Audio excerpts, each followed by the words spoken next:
Ողջույն սիրելի ընկերներ, եկել եմ ձեզ հետ կիսվեմ։ Ես գտնվում եմ Գեղարքունիքի մարզի Թալին համայնքի Ակունք գյուղում։ Ինչպես արդեն բոլորդ գիտեք, կարծես թե բրիտանացի գիտնականներն ապացուցել են, որ աշխարհի կենտրոնը Թալին համայնքն է, էպիկենտրոնը, ինչպես Սոնան է ասում, ակունքը։ Բայց այսպիսի դրական նոտայով եմ սկսում եւ դեպի ցավոտ թեմա եմ գնալու, որովհետեւ օրեր առաջ ուղիղ եթերով տեսա Սոնայի լայվը, ներկայացումը, որ ինքը պատմում էր իրենց գյուղի եկեղեցու մասին, որի մասին նա իհարկե կգնանք ինքը կպատմի, որովհետեւ եկեղեցում է եւ ես բռնեցի ինձ մի փաստի վրա, որ մենք 2 տարուց ավել է այս ընտանիքի հետ ընկերություն ենք անում, փորձեմ նստեմ։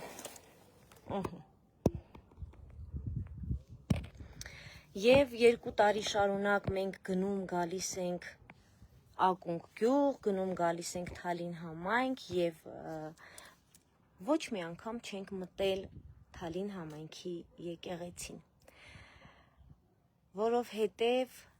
երբ որ մենք ինչ-որ հարցի մասին խոսում ենք, մենք խոսում ենք, որ դա մենք չենք, այլ մեզնից դուրս ուրիշները, բայց ես ցանկանում եմ հենց իմ օրինակով ասել, որ մեր եւ եկեղեցու կապը այդ հաղորդակցումը չկա ու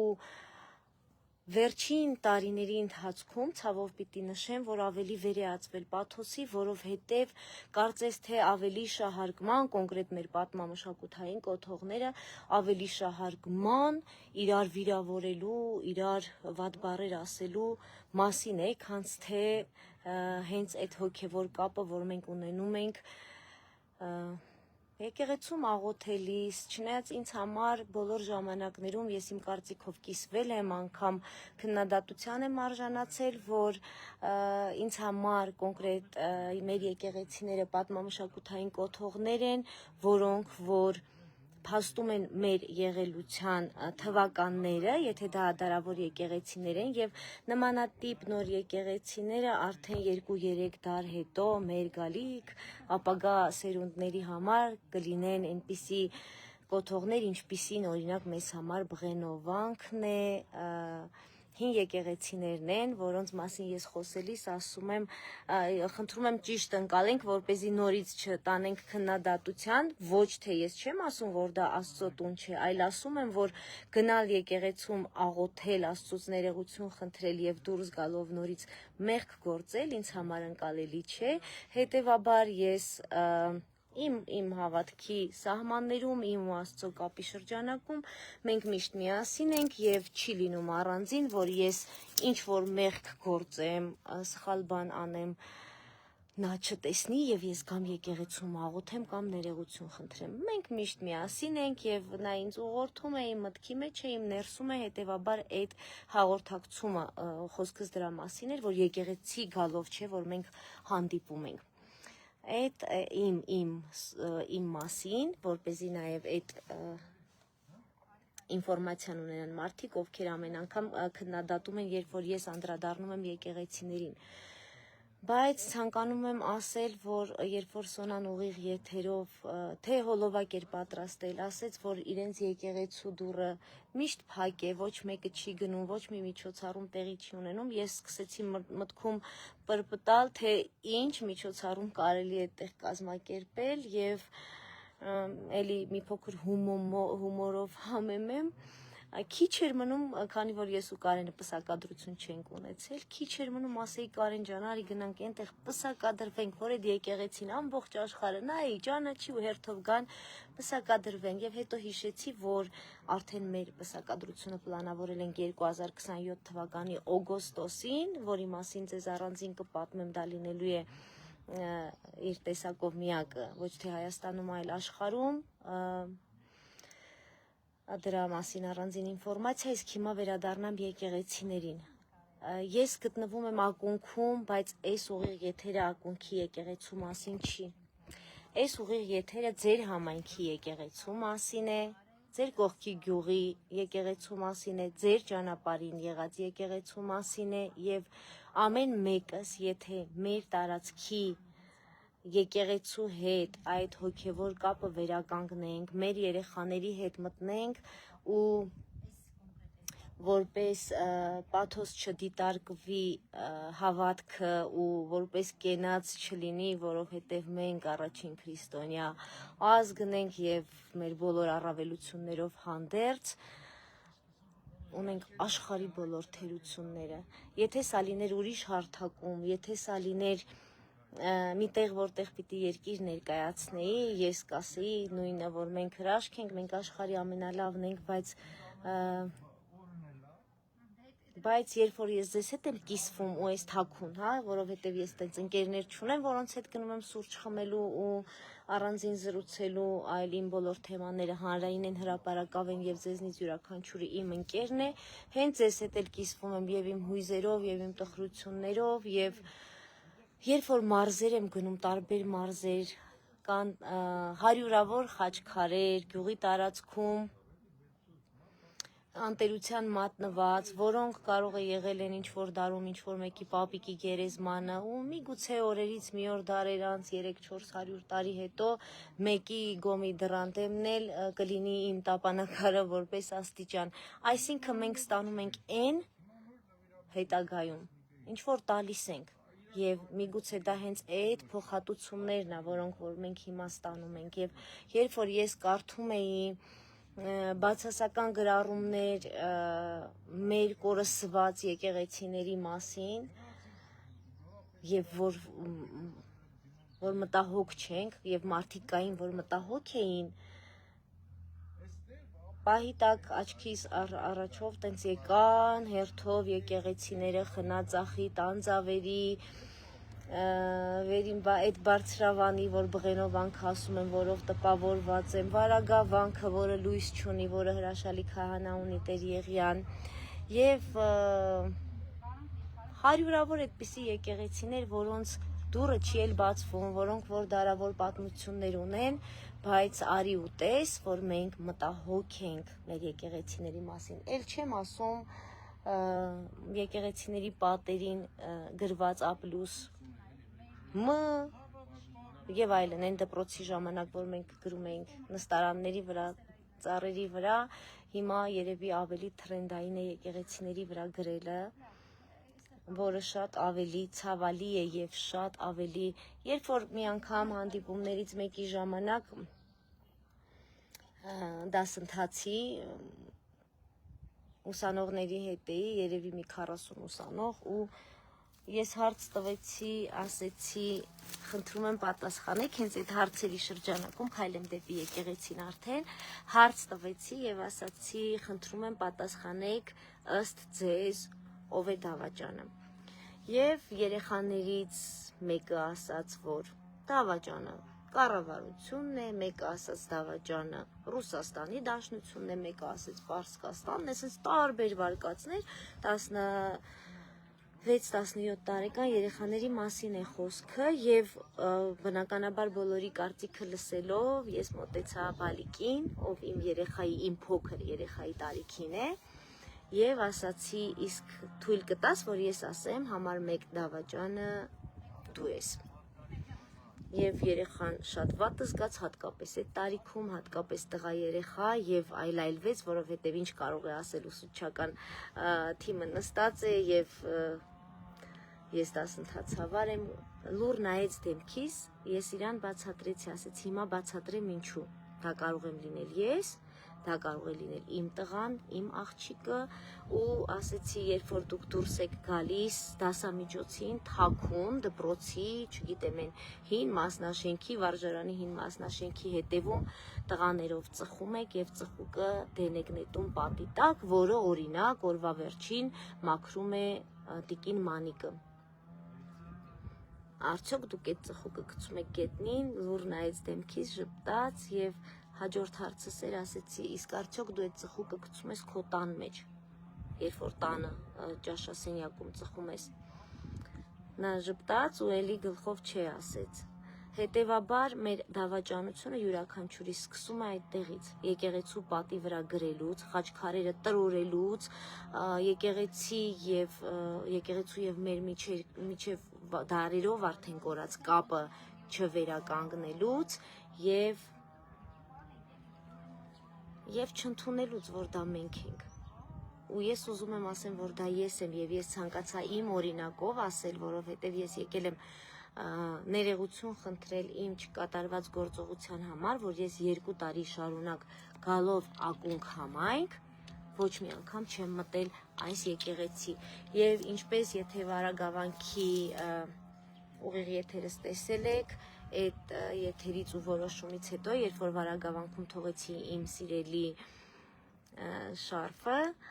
որոշում կայացրեցի, որ ամեն մի նոր եկեղեցի մտնելիս անպայման ես իմ մի մասնիկն եմ թողելու այդտեղ, որպեսզի մի օր կրկին անգամ վերադառնամ, հիշեմ պատմությունը եւ հիմա ես կքայլեմ դեպի եկեղեցին, ասեմ, որ այստեղ նաեւ ենթադրում եմ, որ այս հատվածը ցույց տամ, նոր գնամ, ենթադրում եմ Հազարաշեն, բայց մի օր կգամ հենց սա կնկարեմ, Հազարաշեն տանիքով, հա ճիշտ եմ ենթադրում երևի, այդտեղ հələ Սենց փորձեմ, որովհետև տեսեք դրան արանքով եմ մտնում, չի լինում մտնել ու արդեն քանդված, ասում են, որ սրբատեղի է եղել, բայց այնտեղ թոնիր կա, ասենք Սոնանկը ճշտի պատմությունը, մի առել կխոսենք այս եկեղեցու մասին, իսկ հիմա ես կմտնեմ և կողեմ իմ սխալը, քանի որ եկեղեցու մասին էլ ինֆորմացիա չունեմ, կխնդրեմ Սոնանկը ներկայացնի և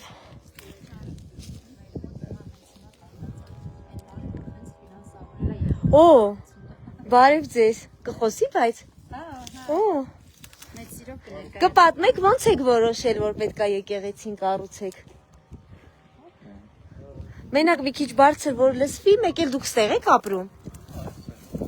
վայ, տեսեք ինչ սիրուն զուգադիպություններ,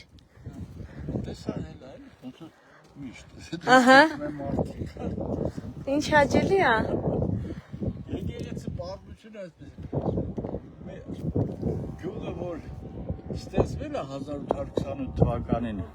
այսինքն ռուս-պարսկական պատերազմից հետո հարկադրված հայությունը լքել է Արևմտյան Հայաստանը։ Ապրել են Մշի, Նորավան, Նորադին, այն ժամանակ հիմա Քարտեզով արդեն Նորավանը։ Կա գյուղը ֆիքսել եմ, տեսել եմ, կա Թուրքիայում Մշում։ Այդ գյուղից են եկել, Մշի Նորավան գյուղից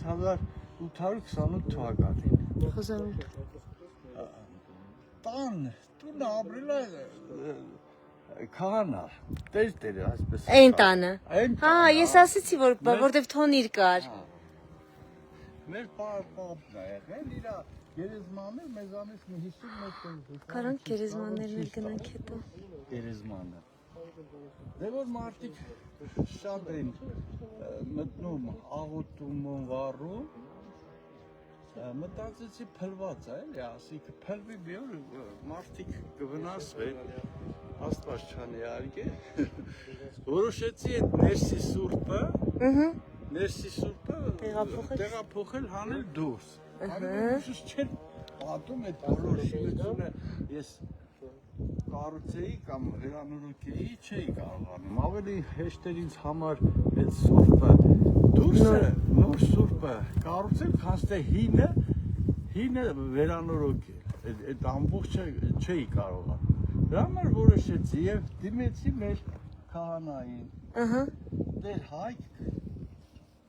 քահանայի, Ալինի, հրավիրեցի, կա որն ես ֆունդամենտը, ու սկսեցինք,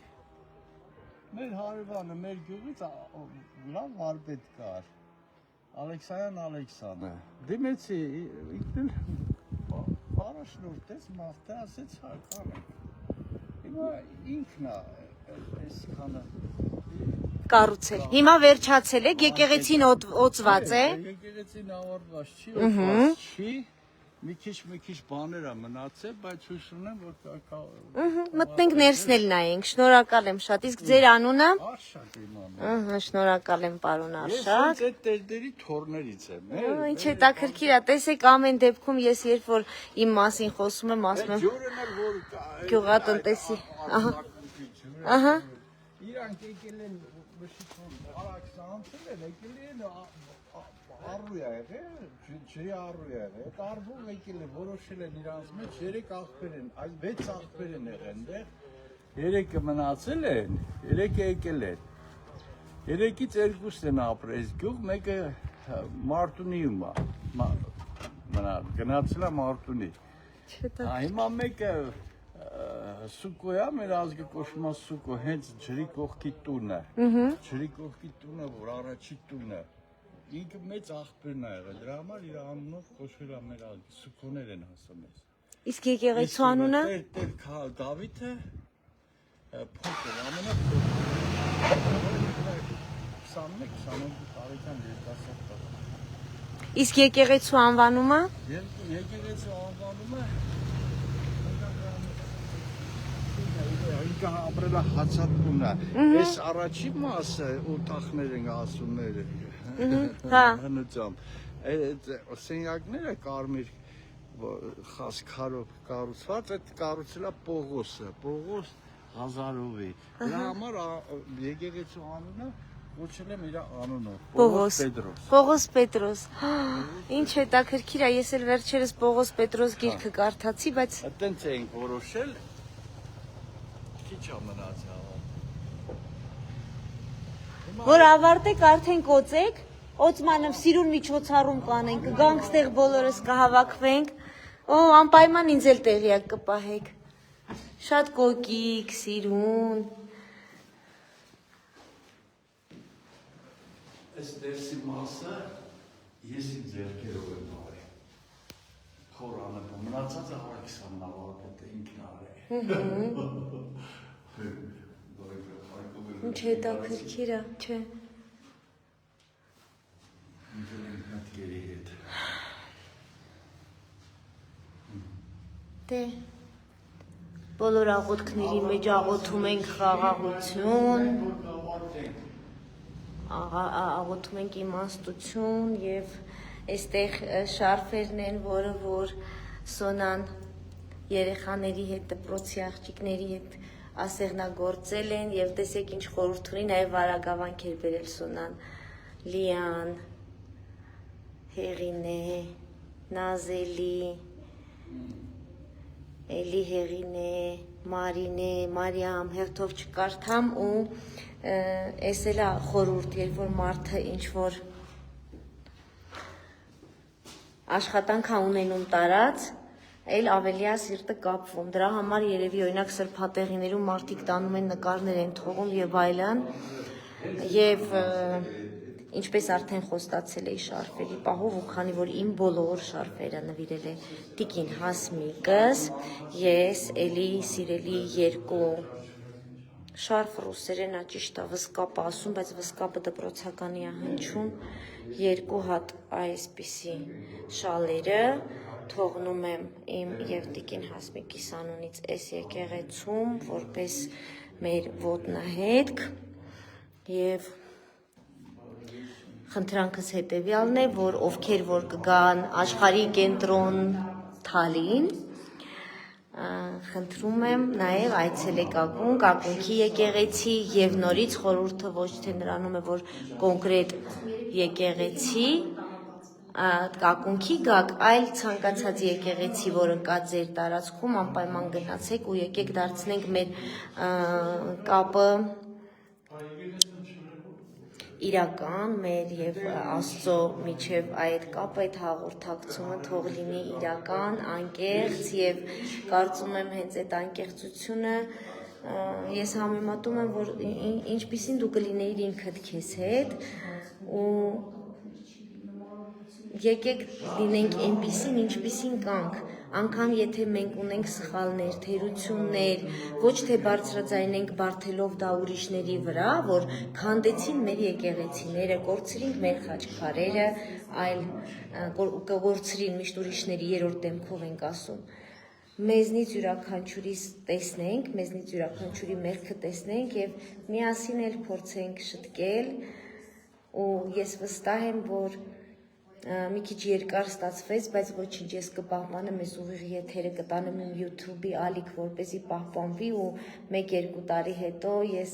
այս նույն ուղիղ եթերի այլ տարբերակ անեմ ու պատմեմ ինչքան բան է փոխվել, բայց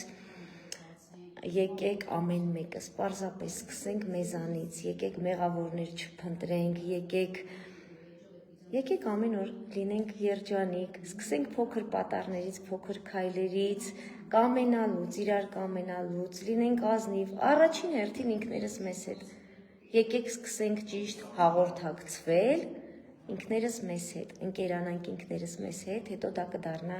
շարունակական։ Շնորհակալ եմ, որ հետևում եք իմ ուղիղ եթերներին, շնորհակալ եմ, որ ինձ հետ շրջագայում եք, ես էլ փորձում եմ իմ այցելած վայրերով կիսվեմ ձեզ հետ, իմ հույզերով կիսվեմ ձեզ հետ եւ ինչպես որ ամեն օր գրում եմ, որ ես ամեն օր երջանիկ եմ, իսկ երջանիկ լինելը դա ամենօրյա գործընթաց է եւ աշխատանք, դրա համար ցանկանում եմ դա դառնա վարակիչ եւ ցանկանում եմ, մաղթում եմ ձեզնից յուրաքանչյուրը ամեն օր լինի երջանիկ եւ գտնի երջանկության այդ մասնիկները ամենափոքր բաների մեջ, լուսաբացի, արևի շողերի, ծաղկած ծաղիկների, մեղվի բզոցի, ժպտացող երեխայի, առողջ մայրիկի, տատիկի, այնքան երջանկությունների տենց փոքր պատառիկներ կա, որ հավաքեք օրվա վերջին կտեսնեք, որ սենց չաղ ուրախ ու բախտավոր երջանիկ եք։ Սիրում եմ բոլորիդ, շնորհակալ եմ, որ կաք, որովհետև ամեն անգամ, երբ որ ձեզ հետ կիսվում եմ, անպայման շեշտում եմ ու ասում եմ, որ շնորհակալ լինելը արվեստ է եւ ես գնահատում եմ յուրաքանչյուրիդ ներկայությունը իմ կյանքում, յուրաքանչյուրիդ մասնակցությունը որևէ նախաձեռնության մեջ, անգամ մեկ հավանումը, մեկ դրական խոսքը, որը ինձ ոգևորում է, որը ոգեշնչում է, այնպես որ ամեն մեկդ արժեք եք եւ ես շնորհակալ եմ, որ կաք ինձ համար եւ ինչպես միշտ ասում եմ, շնորհակալ եմ, որ կաք իմ եւ երկրիս կյանքում։ Ամենալավն ու բարին եւ արև ձեզ։